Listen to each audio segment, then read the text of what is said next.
So, some good news today. I came in and looks like the air suspension has decided to stay up. I usually put these blocks in. The reason why I put the blocks in is that if the suspension goes down too low, it goes past the bump stops and it actually can damage not only the airbags, but it can damage the brake lines. In my case, because I've modified the brakes and I have a sort of strange setup on the hoses that can crush them a little bit anyway. So this is good news for me.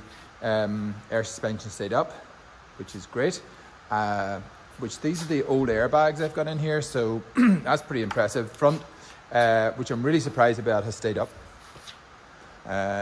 Sitting quite well in the car, and it needs about 120 psi I think for the front, and probably about 60-70 psi for the rear right now with a little fuel in it. That's the sort of basic air system. This is stuff I had left over, had lying around. Basically the car, that I'm trying to put it together with what I have from parts I've had lying around for years. So this is just an air tank and a pump and some valves and stuff that I had. I had a real problem sealing these valves, and I mean, I sort of pride myself in being able to build stuff, air stuff, whatever, hydraulics. I've done it all my life, but I have to say this really pushed my patience.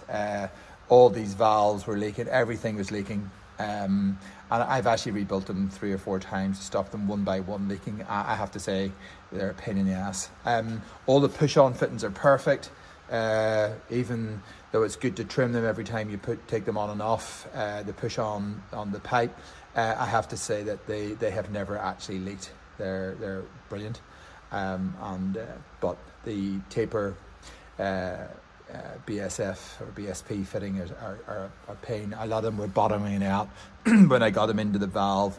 The taper was running, the thread was running out. So what I did is I pulled them out and put a ring in there, which actually worked perfectly. It shouldn't work perfectly, but it worked perfectly. And yeah, I just used this tank that came out of an old Golf, I think one of my sons had lying around, and a pump. I think it's an American Baggett setup. It's very heavy duty.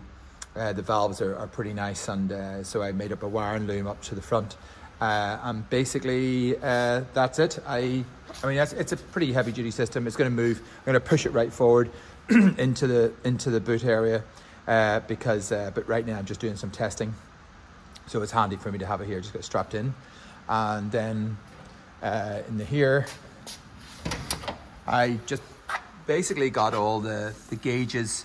These are just gauges that came off some commercial systems that we had. They're filled with glycerine, as far as I know. Which basically, what they do is they just stops the gauge from jumping around when you're on the move. And then just the switches at the bottom, which are quite obviously up and down. And then I have a 5th dial over there, which is just the tank capacity, or tank level of pressure, what's in the air tank at the back. And then I have a little light down there as well for let me know that the air system is switched on. But right now that's basically it. Inside you can see just pretty rough right now.